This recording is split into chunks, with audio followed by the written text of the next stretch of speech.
Good morning, everybody. I hope you are wonderful. Welcome to Friday. And back to Aquarius Rising Africa with me, Chantelle, your hostess with the mostest awesome guests and viewers. Today we have back with us, Joanne Breeze, who I'm going to bring on in a minute. We're going to be talking about really what happens. I think, the word for me, because I think words, vocabulary is so important to use. So let's call it the fracturing of one's soul, because I don't believe it's ever broken or completely split apart. So we'll call it the fracturing of one's soul when you experience something like SRA, and the healing that was, that is possible and that can occur after that. So we'll be chatting to Joanne about that, and we're going to be talking about the joeys, the kangaroos in Australia. I think it's so important for us to realize how important the kangaroos on this planet at the moment are. Especially with all this hellish energy, if you want to call it that, coming to the fore. Kangaroo energy, their energy basically counteracts that, which is why you'll often find them close to the ley lines and powerful portals in Australia. So we're going to talk about that as well, and the importance of that, and of course, Joanne's Joey Sanctuary, which we're doing lots of work behind the scenes on. Anyway, and yes, please, for those of you, we have a make-a-wish for one of our survivors who, let me just see, I want to just pop up the picture again. Sorry, I just can't find it here right now while I'm trying to multitask. Usually I'm quite good at multitasking. But there's just the make-a-wish, please. One of our survivors in dire need of her little furry pet that has to go and have an urgent operation. So if anyone is able to assist with that, we'd be very, very grateful. You're welcome to make any donations to either my PayPal or buy us a coffee, which is in the description area below. And please just make a note of who it's for so that there's no confusion if you send it to me. Thank you so much, and welcome to everybody in the chats, my wenches with wrenches. Lovely to see you. And everybody, ta-da, the lady from Australia, Joanne Breeze. Hello, Joanne. How are you? I think your sound is off.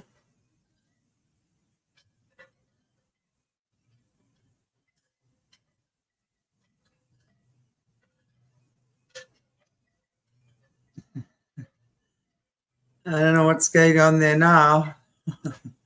Hello, Jan. Hello, Jan. Hi. Oh, hi. Can you hear me now? I can hear you now. You had yourself on mute. It's so. Because I'm cleverer than the average. Okay.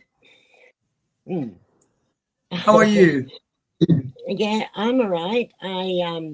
As I say, being busy, and we had a storm overnight that put fear into the Joeys because it's the first time they've ever had thunder or lightning or even rain since they've been in our care, the younger ones. So we had a big party with 5 Joeys, dog and the cat too, which they didn't mind at all. Nor did I. It was beautiful. That's amazing. They just climb in with you. Yeah, exactly. How's it going with the little Joeys? Yeah, they're doing really well. The boys and little Pixie, she eats me at the house and home. They're just insatiable there because they still have their bottles, but now that they're into their mixed grains and their hay, they love their grasses, and Oh, chaff. They can't get enough of it. And lucerne, they like the chaffs and the haze of that because it's so nice and rich and green. They just don't stop eating. They just don't, and it's a pleasure because as they're doing that though, their tails are getting thicker and thicker and thicker because they need that. Because if things go quite lean, that's where they store their reserve fats, so they can get through any lean times, just like a camel has that hump where it stores its excess fats and to get it through. Our, all of our animals are just amazing. Yeah, they really, really are. And we look forward to chatting more about them sort of later on during the show, because that's such an important topic, really. The kangaroos in Australia is really, really important. Anyway, so we want to talk a little bit. Yeah, I wanted to ask you to please just check your sound. You're sounding quite far away, and it sounds a little bit tinny. I don't know if people if the chat, if you guys can hear Joanne clearly. Just from my side, it's not electrical interference, but it sounds like you're far from your mic. Oh, okay, it's probably what it is. Is that better? That is better, actually. Yeah. Yeah. Better. Yeah, absolutely. Yeah, that is better. Okay. It sounds tiny. What sounds tiny, Lisa D? Okay. All right. All right. Well, let's talk about, let's just sort of reverse a little bit. So if there's anyone who hasn't listened to your previous interviews yet, I would love to encourage you guys to tinny. Thanks. It sounds tinny. Yeah. I would love for you guys to go back and watch Joanne's interviews from the previous shows we've done, because it gives quite a graphic explanation on her past, her abuse she's experienced from her ancestral bloodline in the family, etc., etc. So you've done quite a bit of. I know you've walked through quite a process of healing, and the kangaroos have been, because you've got the home farm sanctuary there in Western Australia, and the kangaroos have been a major part of your healing, which we're gonna talk about. But maybe you can just share with us, from your experience of disassociation, mind control, stuff like that. Yeah. How it's been, what your experience of that has been. Okay. Well, my experience, because I did go through horrific trauma, and with the I've always talked about it. The very first time I ever came on with Shanti, I've always disassociated. Now, I do this at any hint of stress coming into my psyche. Now, I've learnt not to do it. I've learnt to stay present. But to understand why we literally disassociate when we're being traumatized and abused is because a piece of us needs to be preserved that doesn't witness or experience the trauma that's being inflicted. But there is a part of the self that has to stay and has to endure it all. So that part of the soul that has to stay has become fragmented. And again, that's where you disassociate, because you can't leave your body completely unless you cross the river of death. And that's when you die. It can be shattered or fragmented. Now, when that happens, and after the event has finished, that preserved piece that was disassociated then comes back to the forefront, and the shattered piece that stayed for all of that abuse then has to go somewhere else. And a lot of the times that fragment becomes and takes on its own identity. And that is how you survive pure trauma, because you cannot live in that trauma going forwards after the event. When you subsequently then continue to be traumatized and abused, every single time you get a little bit more fragmented or shattered. Now, these pieces are an anchor for the demon to be connected to that person. So to be able to say, okay, get out, go in the name of Jesus, with that anchor, it can't. But if you do understand the fragmentation that's happened, then you can then cast that to the living waters of Jesus. You see, the waters, and this is in the spiritual realm, this is not in 3D. This has to be done in the spiritual realm. Because then once it's in those living waters, because of the ionization of it, it will separate that demonic attachment or entity and the child. So then the child can be restored, and then that demon can be cast out. And it has no hold on your soul. There are scriptures that say, actually look at the Psalms 23, it says that he will restore my soul. So if our souls need to be restored, then obviously it can be shattered, it can be fragmented. And that means there is a practice that can separate and restore that soul through God. Job himself was shattered or fragmented, and God withheld his soul from going over that river of death. So he restored his soul.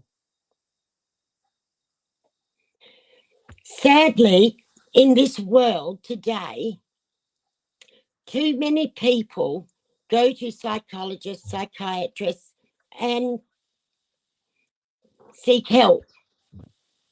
Okay, to churches, ministers. I mean, they always say, well, if there's a twitch or there's a, it's got to be demonic, what is it? A demonic, I can't think of the word, Shanti. Entity, demon. That's possessing you. And they'll do rituals, they will do whatnots to cast out the Joanne, just please check your sound. You keep getting louder and softer, but mostly you're soft. Right, so if you could just come a little bit closer, because I'm kind of focusing on your voice coming and going. Sorry about that. I really apologize to everybody. That's okay. Am I a bit louder? You sound better now, yeah. Okay, no worries. Oh, good. So with that demonic entity possessing and being wrapped, your fragment of soul is now wrapped. He's holding that wrapped around him.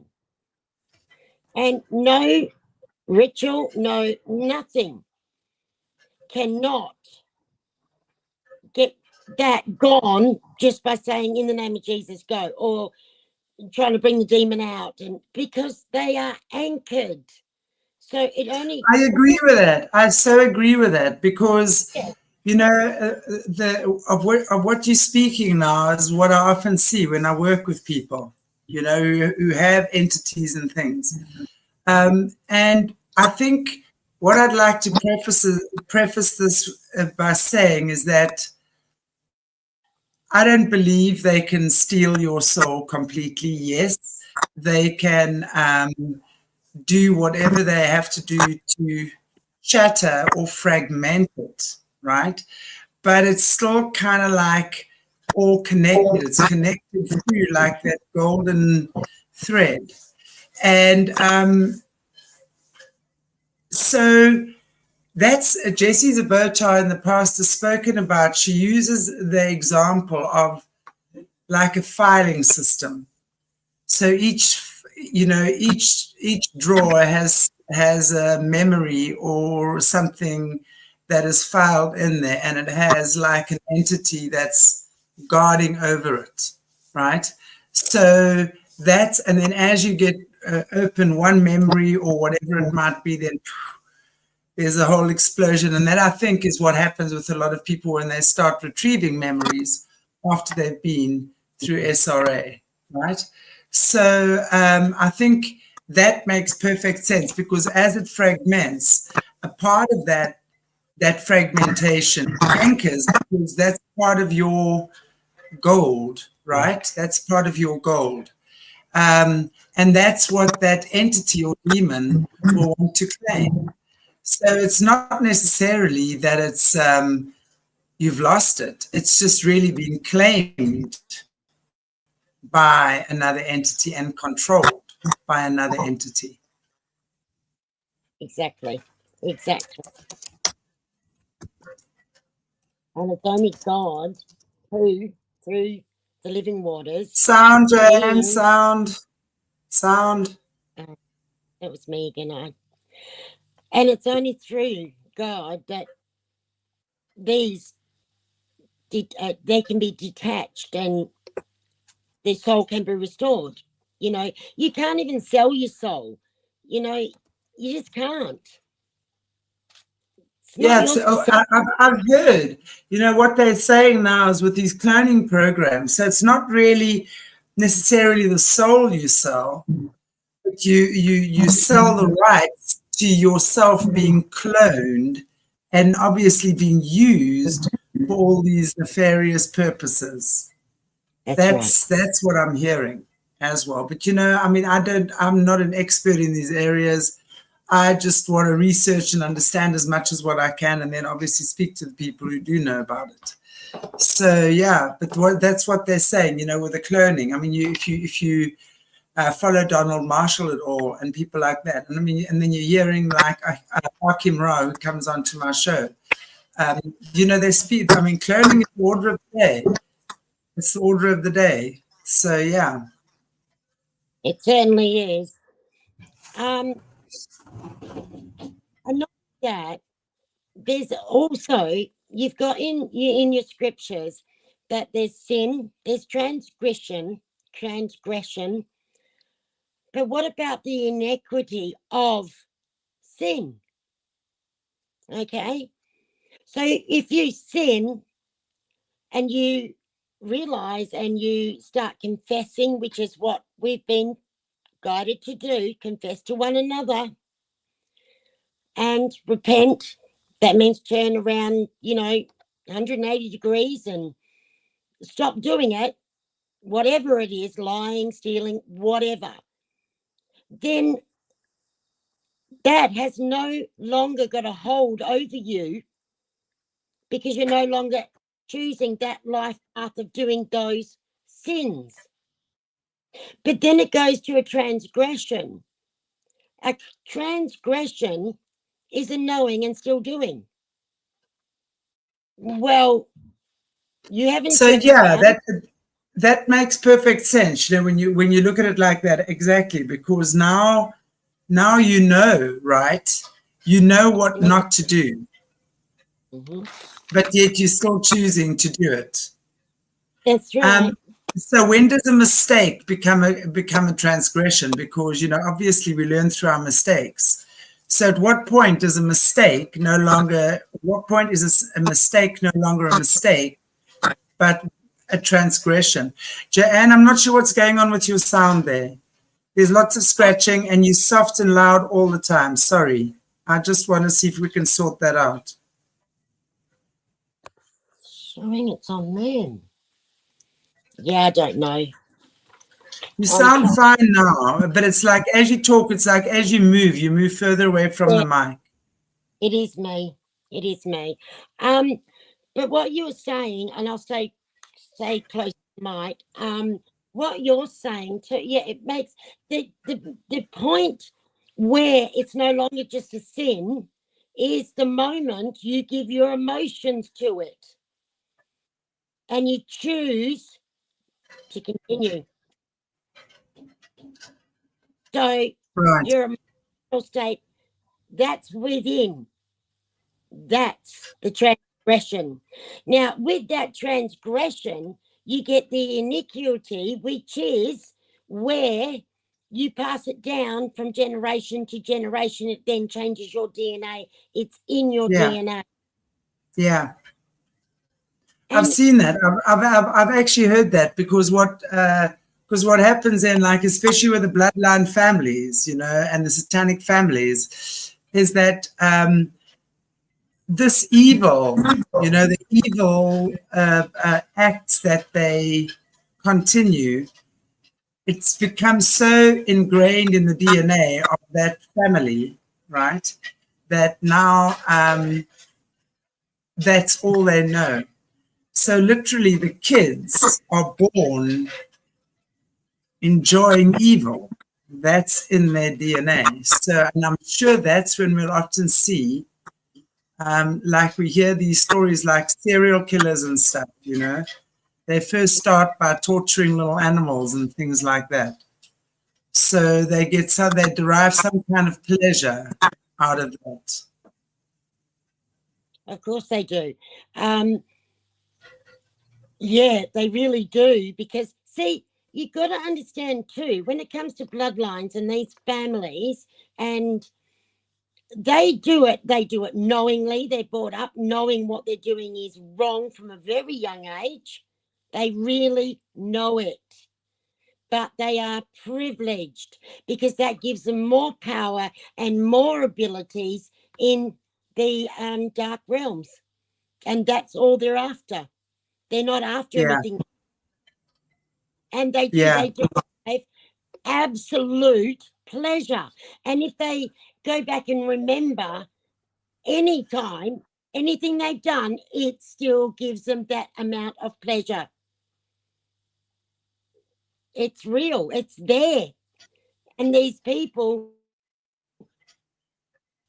who do come out, has made that choice. Others have given their life over to that choice knowingly.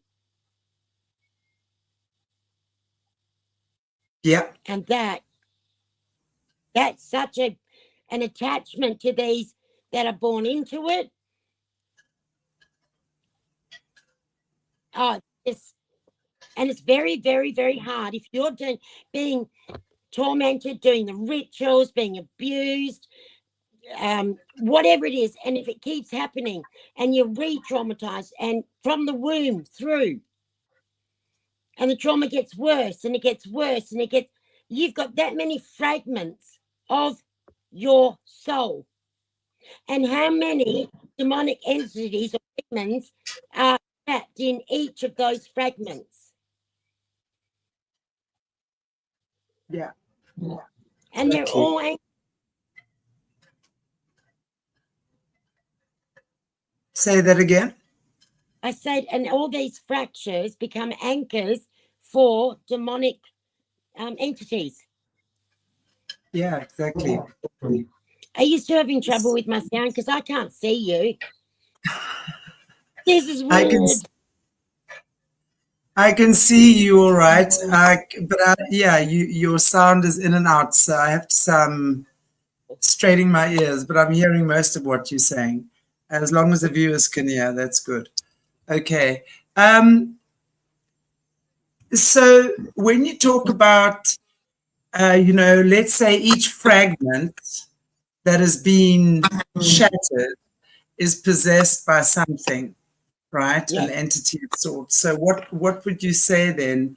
How does one, from your experience and your perspective, how does one heal from that? How does one actually, because you're saying, and I agree with you, it's so much more to it than casting it out in the name of Jesus. And I'm not saying that's irrelevant, because it's not irrelevant, it's very relevant. And I think there's enough testimony to prove that that's very relevant. But that would be the first step, right? Because that would then, the thing is, why do so many of these things return or remain? Or, you'll see people are constantly haunted often by the same sort of thing, right? Even after they've had, what do you call it? An exorcism or whatever it might be, of sorts. So you're still finding, that in my experience, I can't speak for everyone else, but in my experience, you're still finding that there's quite a bit of entrapment that still exists.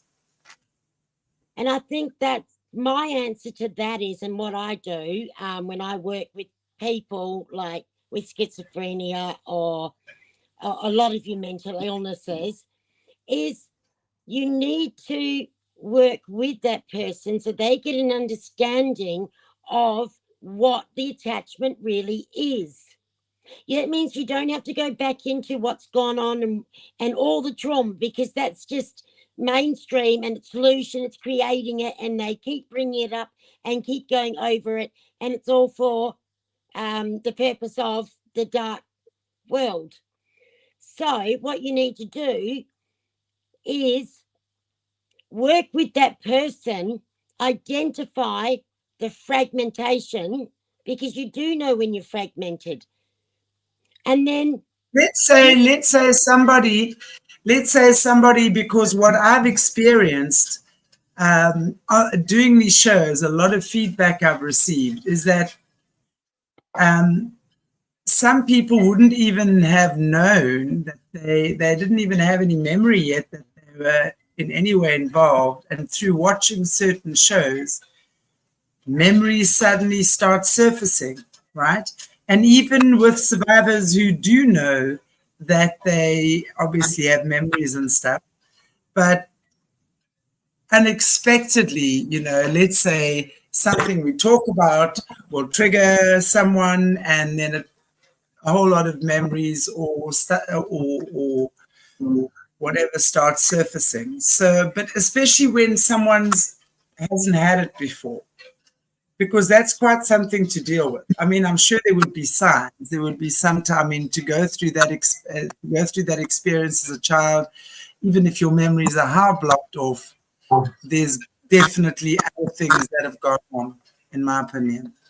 So, saying it, like when people are experiencing this and coming out of it for the first time, how do they know what it is, and what is the best way to do it?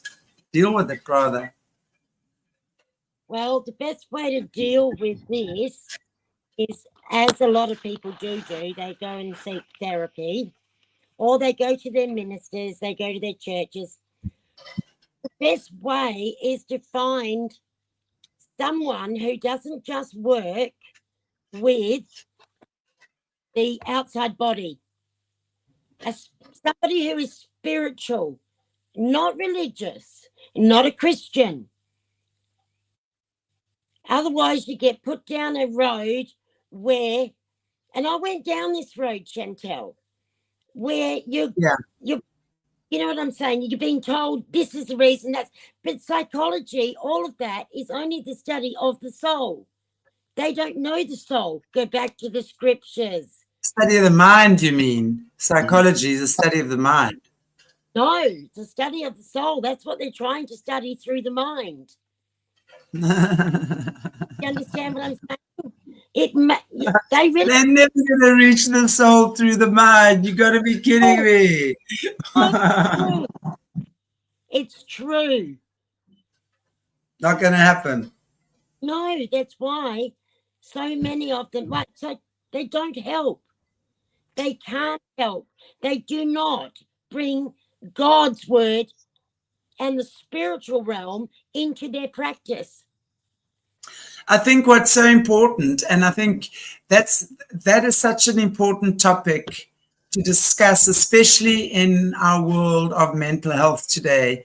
And you all know that, when I interview people like Jerry Marzinski, etc., as well, who is an absolute mental health professional, and really, he spent many years working with the criminally insane and understands how these things work, and understand that it's not actually schizophrenia, etc., is certainly not hallucinations, not your own hallucinations, but really rather because of fragmented energy, right, has now attached itself and has managed to have a demonic entity attach itself to the person, and now living vicariously through that person's body and taking control over that person's body, and becoming these voices in the head. So I think that's a very, very important thing to look at, because the soul and the mind are not the same thing. When you operate from let's call it spirit, soul. Let's call you the soul. The soul operates through the body. So let's talk about soul, okay? And the soul has a very specific purpose, and that is to expand and express itself through the human body, and that is why it is only through the body that we can experience and explore and express the journey of our soul, right? You can't be coming like a little demon or an angel or something, because you ain't got nobody. No one's going to see you. That's why all these nasty creatures of the night are trying to hitchhike and hijack our bodies, because they don't have one. So your body is so important. It's only through your body that you can express the journey of your spirit and your soul, right? So when we realize that, we understand how the mind has been mostly about ego. And ego is not just about an inflated ego, but it's also, you can have the inverted ego, which really takes you to that martyrdom, being a martyr, being a victim, right? That's all ego. That's all ego. Ego playing itself in its polarities. So when we understand that the mind has really been trying to protect us, it tries to protect us from pain, from the things it sees in the world, the things it hears, the things it perceives. So it will always try to protect. I always say the mind is like the husband of the body, and the rest of the body, because the emotional cells are stored, the emotions are stored within the cells of the body, is the feminine. So the husband tries to suppress those emotions because he doesn't want his wife to feel pain, right? So he thinks he has to do things in a certain way to make her feel better. But then you work like this. The IQ and the EQ are working in opposite sides of each other. When the EQ, the heart center, and you know that the Buddhists believe that you lead with your heart, right? And that the heart is your brain. And it's actually been scientifically proved that the heart does have a brain. So when you make decisions that are heartfelt, right? And your heart chakra is 3.5 meters more powerful than any other chakra in your body.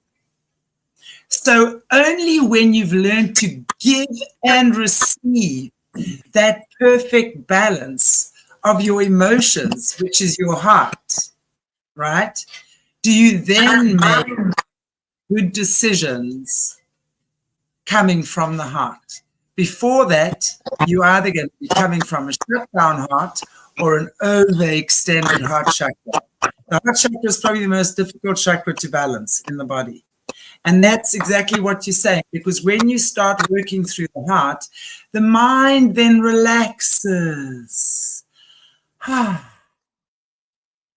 then IQ and EQ, husband and wife in the body, start talking through the throat chakra and expressing truth to each other. Now you're expressing your aligned truth with God. And when you come from that space, the heart, the soul, the emotions, it's a beautiful place, because that's when you heal. That your body is designed to heal itself. I don't care what anyone says to me. I don't care what issue you have. If you've decided, if we go back and look at the teachings of Christ, right? Jesus, two things. Jesus was the ultimate healer. Hey, the people that he was healing fully believed they were going to be healed by him. There was not even a doubt in their mind. In other words, they were receptive. They were wide open to healing. And when he healed them, right, he only saw them in their perfection. He never saw them as sick or sinners. He only saw them in God's true light. Now that is my success as a healer. That's what I've taken from Jesus. When I see someone in pain, I don't care, your limb can be missing. I'm not saying you're going to grow a limb back, but I'm saying learn to understand the gift of not having a limb in your body. You see, that could be your experience in this life. So these are the things that our soul teaches us when we come from this heartfelt space. And that's why psychology and psychiatry will take you there to work that much of your mind and your brain and your being. You've got to come from spirit, but you've got to understand your true spirit, the true spiritual nature of who you are and how you connect with God, because you co-create with God, and that's when healing occurs. What do you say about that? I've been on that for a while now. Well, I totally agree. And what you've got, you've got these psychiatrists, psychologists, you've got these priests, you've got these churches. They don't come from that point of view at all. They teach exactly the opposite. So they keep everybody stuck and sick. So I came to the conclusion the only way to heal is to learn and get deep into the meanings of healing through the scriptures. Don't listen to false. And you talk about the the disciples, and that they believe on the people. They believed they were going to be healed. But see, that's it. You've got to believe it. You've got to say goodbye and cast out every false, lying belief that we've been indoctrinated with. Go against what everyone says is right to be able to see and find that healing and peace of God. That's so important. Believe it. If you're going to go that way, like down the route of, yes, God can heal me, if I'm really informed and know what I'm doing and understanding the soul, understanding how this happens and how to repair. God repairs, he promises. But it doesn't mean staying in mainstream. It does not mean going to what this world, the father of the lie who rules over it, says go out and do. That's Absolutely. my biggest message is seek out those any way you can, even if you're only just realizing or just having memories come up. Seek out those that can help you, that will help you. They want to, because if we don't, we're not living our purpose. Humanity, we're created in God's image. Well, God's love. He's not any of the other. So if we're loving each other, we're going to help each other. We're going to help each other heal through God's word, turn them back to what God, and speaking with God themselves, having that intimate relationship. Exactly. It's so important, and I totally agree with you, Chantelle, and everything is energy. You know, we were born for a purpose, and if we're sin, transgression, and it goes into our ancestrals, which we've all got this iniquity of ancestral sin. But with the right people and staying away from what this world's offering as your answer, go back to God. And as Jessie says, and you, Chantelle, a lot, lay it at Jesus's feet or at the cross, the base of the cross. And then have faith and believe, because it can make a difference. It does make a difference. I'm living proof it makes a difference. I've been down that suicide road. I was locked up in an asylum, and you know, it really shook me when I was there. This is many years ago. There were prisoners that had got away with murders, all sorts of things. They had an asylum right next to where I was locked in, and those prisoners could visit us because we were in there for mental health problems and abuse. We were there for help, but they could come over and interact with us, and they were criminals locked up for life. And that's when it really dawned on me, when I was locked up, this is man's way. It's got nothing to do with God. And I got to get, excuse my French, the heck out of here. Yeah, absolutely. Wow. It's carry on. It's come from where I am. It's come from me stumbling, making mistakes, learning, getting up, dusting myself off, realizing way back that, hey, I was keeping myself a victim here, and I was doing what the system said. So then I went and I got qualified, and I became the counsellor. I became the one that can work with these people in these dreadful situations and case manage and lead them through the court system, and then go through my own trauma. But down the road where God was so involved, I'm still here today. And I'm here because, like most people, I accidentally one day, Chantelle Aquarius Rising was there and was talking to Jessica, I do believe, about SRA.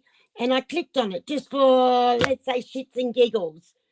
I didn't think much of it. I didn't think I was going to get much out of it. I didn't have much faith in anything. But that's what made the difference. So even if you're just going through that period where your life is in shattered, just like your soul, sometimes all it took or takes is clicking on something or seeing or hearing or meeting someone and something said. It can be that simple. And in that moment, choose that, because that's the way to healing, just like I did. Absolutely. And I've got you, Jackie, everybody that I interact with to thank, and God. I mean, let's not, no, God's first, because he's the one that made that finger go click. This is what you need, girl. It's going to take you where you need to go. You've got a purpose and you're not fulfilling it. So I'm not diminishing anybody's journey. I never could, never would. And I'm 57, and believe me, I've been working on this for 57 years, even through having my own children. And my children, oh, they're beautiful. They really are. And trauma's not part of it. And I'm promised I would never let that be part of it. Yeah, and I didn't. Absolutely. Blessing that you've ended that cycle. I just want to reverse back to one of the comments here where I think Jerry, our bodies are just containers. I'm going to agree and completely disagree with that comment as well, because I think if we think that our bodies are just containers, we automatically start treating them as if they are just containers. And they are so not. Your body is so much more than a container. Let's think about this. We think that God, and this is a story. I mean, we can do 3-hour shows on this, but I'm not going to delve into it for very long, but I'm just going to make reference to it. If we think that God is this all-powerful thought, right? So the thought that, if we think of the beginning and how we were created, it was just love.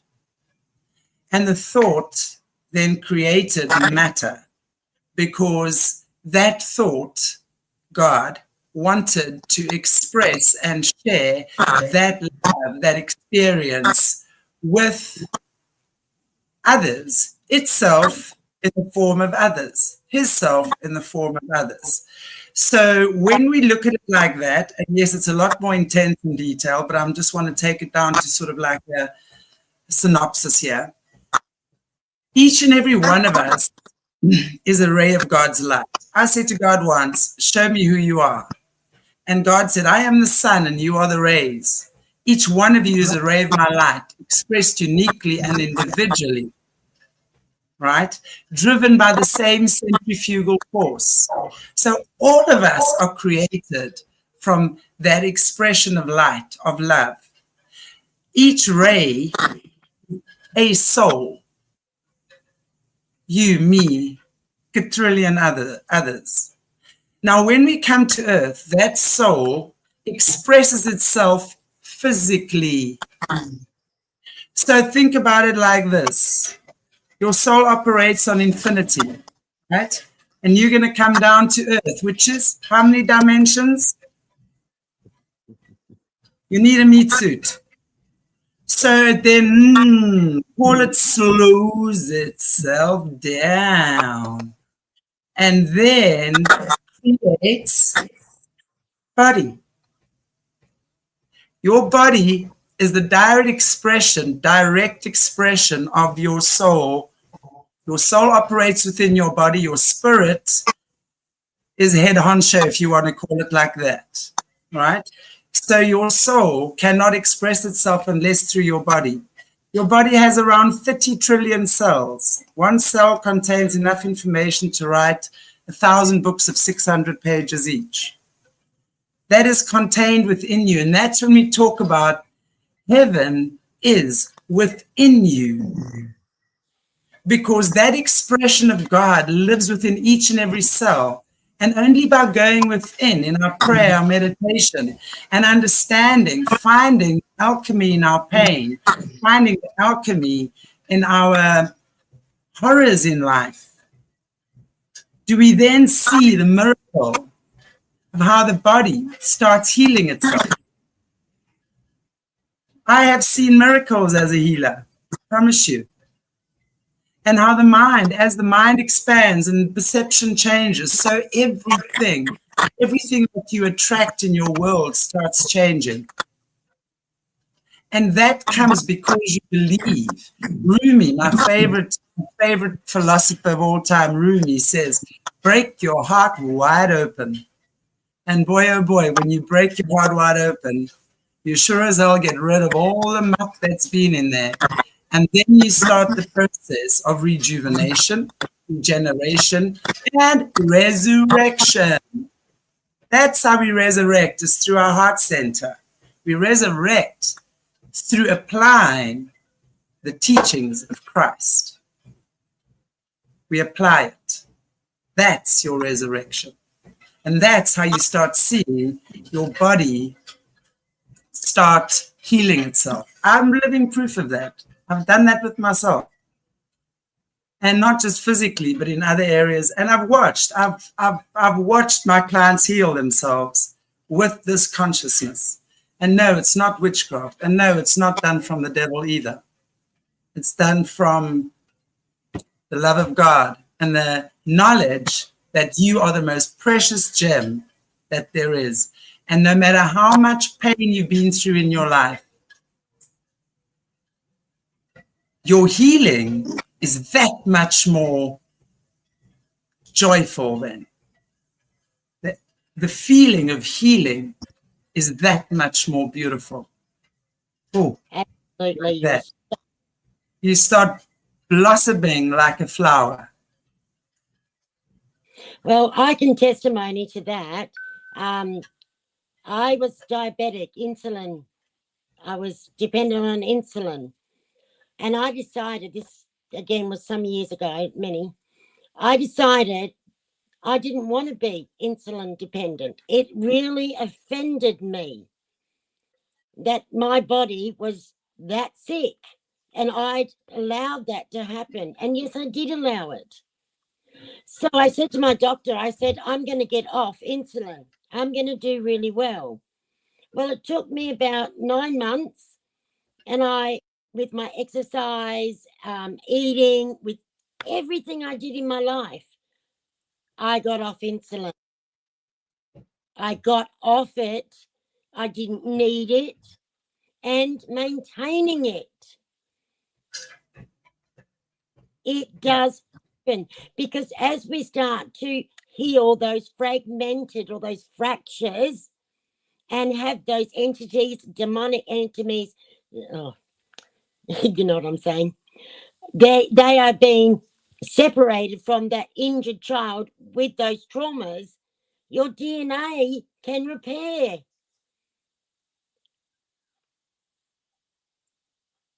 And no, it won't happen overnight, but it does happen with that faith and belief. Yeah, So, absolutely does happen. But you start feeling the difference immediately. You start feeling it. It's like a weight starts lifting off your shoulder, and suddenly your knee is not so sore anymore. And suddenly you haven't had a headache. I mean, suddenly your migraine that's been there for 6 months is suddenly not there today. That's right, because that's caused by the entity, the demonic entity that's got that wrapped around it. And once that exactly longer, well, it cannot hold on to, in the body. And the body, you cut yourself, you feel it in the soul too. Your body and your soul, they're connected. You know, it's so important to look after both. Yeah, exactly. Treasure it. Yes. Yeah, it is. It is the most precious gem you'll ever possess, but it's also the most awesome amusement park. My body and I, we have lots of fun together. We go all sorts of places. With my bestie. Anyway, listen, I've really enjoyed this conversation, but I'd like to, and I know we're kind of heading towards our time. But what I'd like to really touch on as well is talking about kangaroos. I mean, you've done a lot of work with the kangaroos in Australia as part of your healing journey as well. So how has that been for you? And you know, why, most importantly, I mean, why are kangaroos so important at this time? Well, the kangaroos, if you look into their eyes and connect and speak with them, the kangaroos, and you're talking about ley lines, they are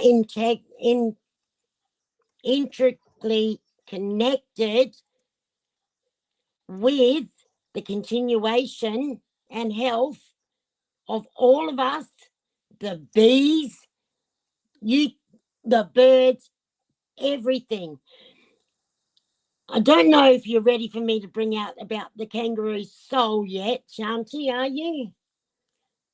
Oh, we can talk about that. I'm cool with that. That's definitely old It's what the ancient Aboriginals will tell us anyway. So it's not like we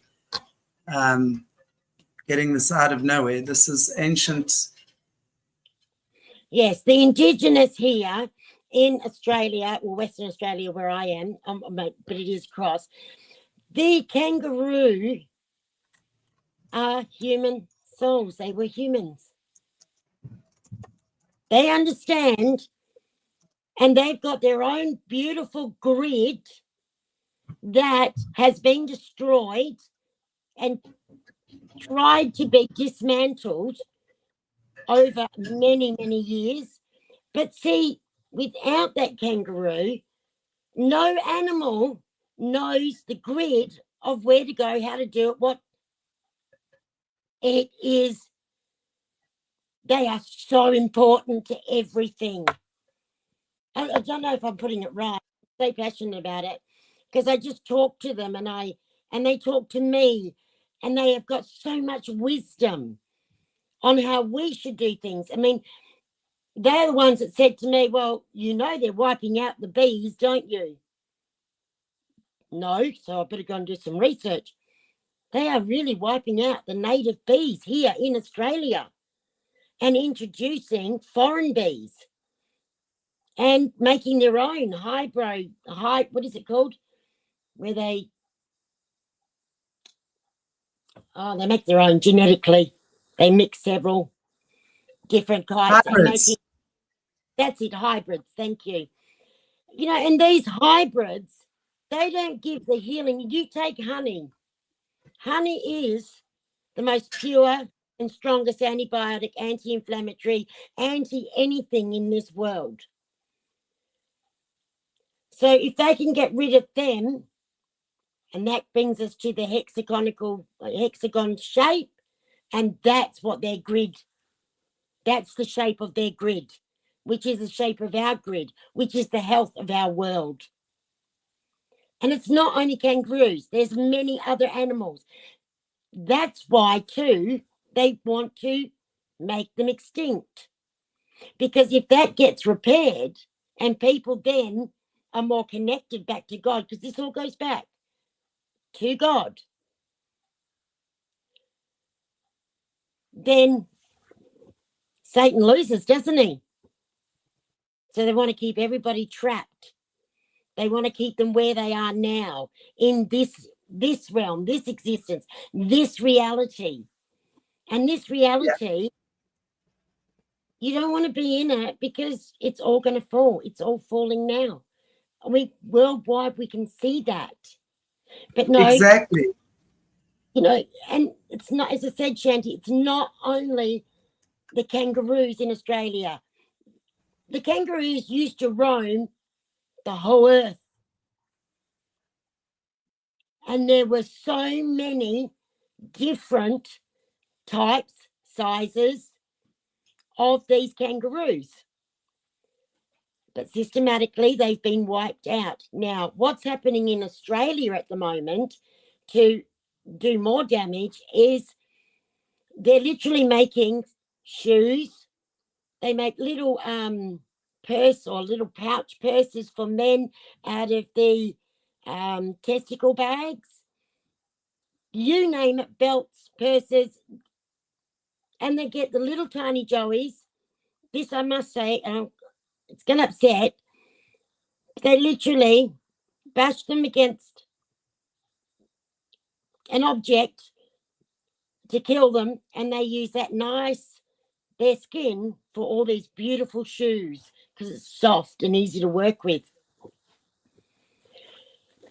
Now, another thing, they brought out rules now that if our kangaroos may have something genetically wrong, or they might have been caught in a fence and they've got to have time to heal, and that means you've got to nurse them back to health and then release them.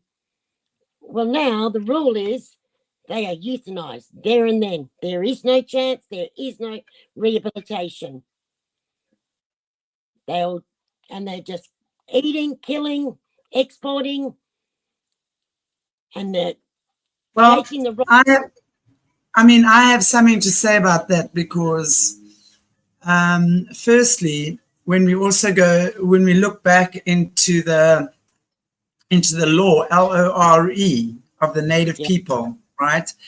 The LORE, the law of the land, was how the original native people, and yes, I'm often getting comments about the original people weren't all, indigenous. They were also white original. I get it. Okay. I'm not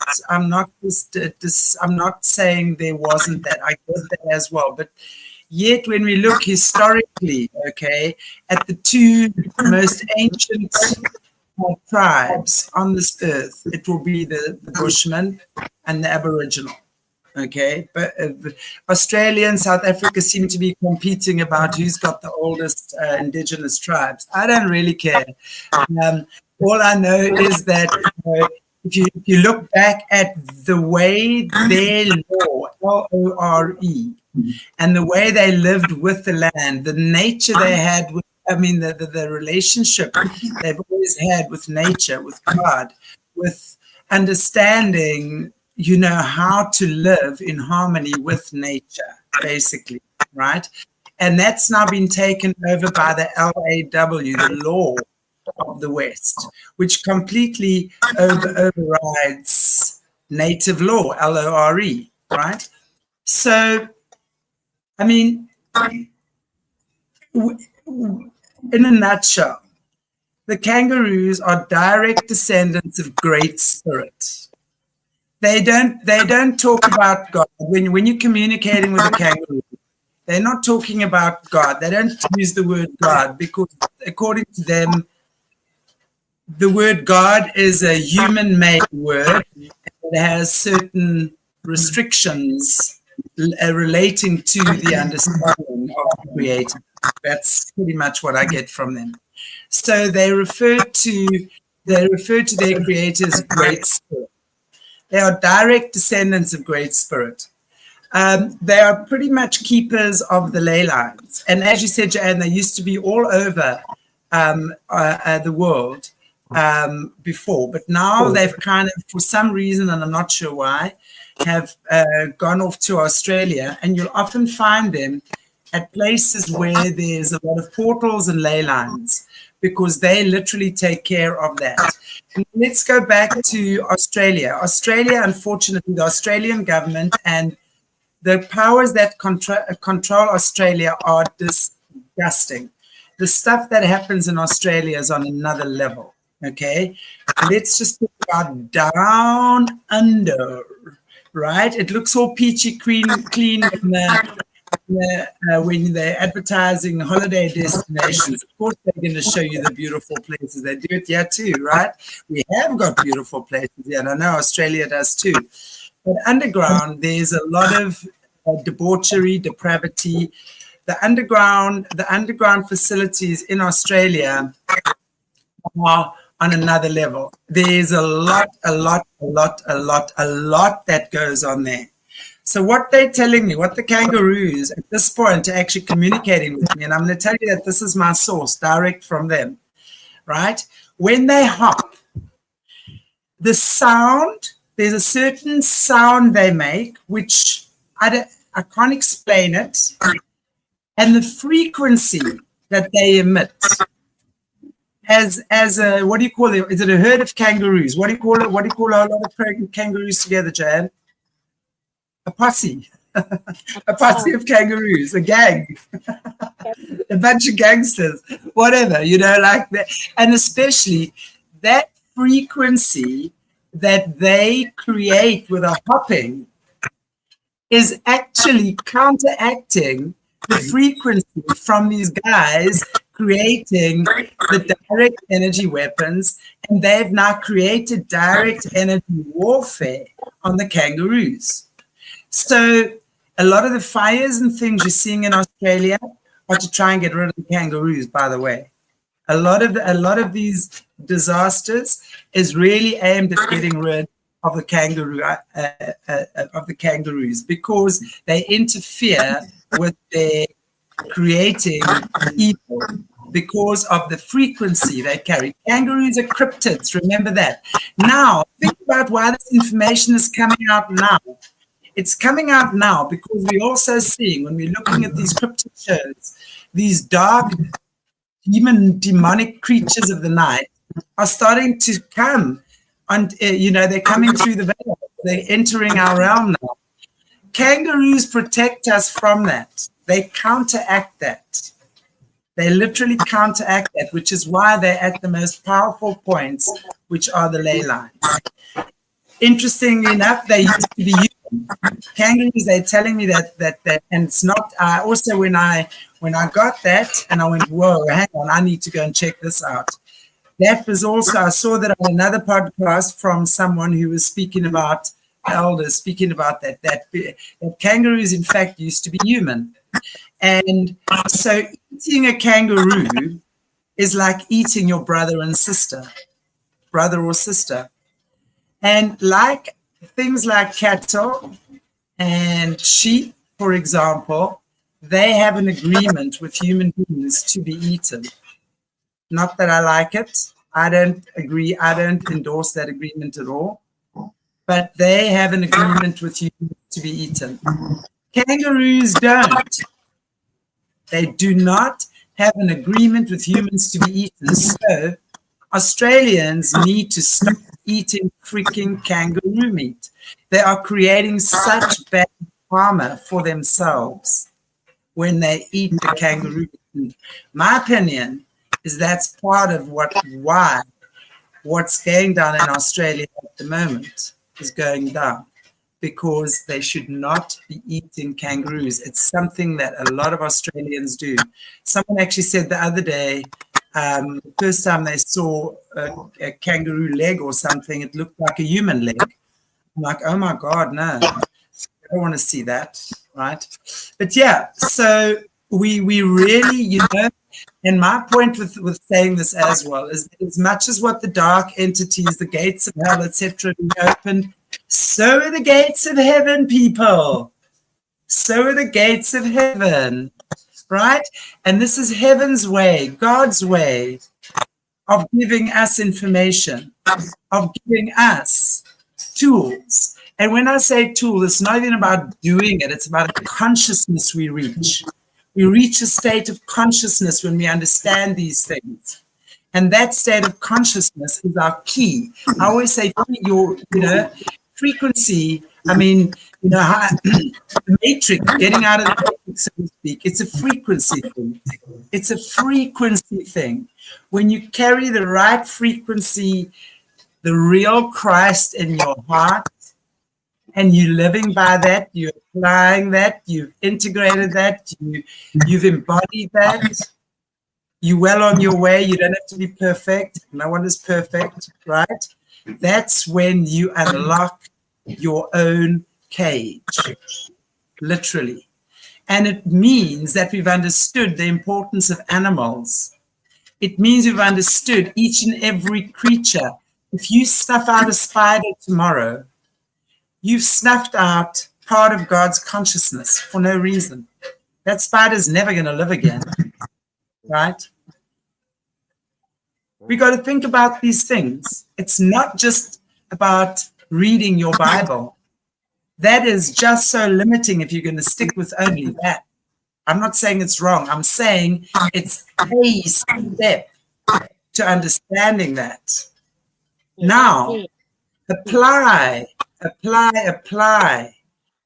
the teachings of what the Bible is telling you. Put your Bible down. It's like when you go into your exam room. I'm not equating that. You're not allowed to have your books there anymore. You've got to go and apply what you've learned. This is what it is to be a true Christian, is to apply those teachings, embody them, live them, practice them in your daily life. And then we understand all consciousness. We're accepting of everything. And then horrible things somehow don't happen. We avoid them. They don't find us. We don't find them. That's how it works. Absolutely. Well said. Couldn't have done it my better. Your way with words is absolutely lovely. I love it. And that is sound. I said that is so true. The Bible is a guideline you take Jesus, what his teachings were, what God says we must do, put them into practice, but get outside, get into and among living and live the truth. And you will know it because it comes from inside and it's a knowing. And these ones that are destroying all these animals and people, they know what they're doing too. So it's imperative that we learn and get out and do it and don't get caught and down in dogma of the teachings of the churches and religion or Christianity, because we're spiritual beings having a human experience. The other way around. Yes, Colleen, it's your manual, but you don't always have to take your manual with you. Your manual then becomes what you embody. It's like when I needed to learn to drive a car, I had a manual, okay? I had to go to the driver's license office and write my learner's license, I think maybe 2 or 3 times. And then I had to go have a cop in the car with me, making sure I could reverse park and making sure I could forward park and making sure I didn't crash into the pedestrian at the stop street, right? Now I drive a car. I don't need anyone in there with me. I'm zooming around highways. I take responsibility for my actions because I'm an experienced driver. You don't need your manual anymore, but you've embodied what your manual has taught you. That's what I'm saying. That's what I'm saying. And on that note, I'm going to bid you all farewell. Linda, as you enter, I've got an appointment in 15 minutes time. And I'm going to see you all later at, Jesse's, membership. Please join our membership. Come and join the live show with Jesse this afternoon again, our membership channel. Press that join button, I think. I think it's a join button. And Jesse will be talking on the spirit of Jezebel, which I think is a very, very important topic because we're seeing all sorts of things coming out of the woodwork now. And, I think it's always interesting to be able to have a look at these things and always delve a little deeper in understanding the source and the root of everything. Thank you so much, Joe. Annie, is there anything you want to say before we bid each other farewell for now? Only that with Colleen, I know the scriptures where Job, was taught how. So it is your guideline, but get out and live it. Get out and practice it. That's my, that's all I've got to say now anyway. And thank you. And I'm sorry about my sound. All good. Okay, everybody, God bless. I'll see you in just a little bit. Remember to join the membership channel. Okay, bye. See you soon.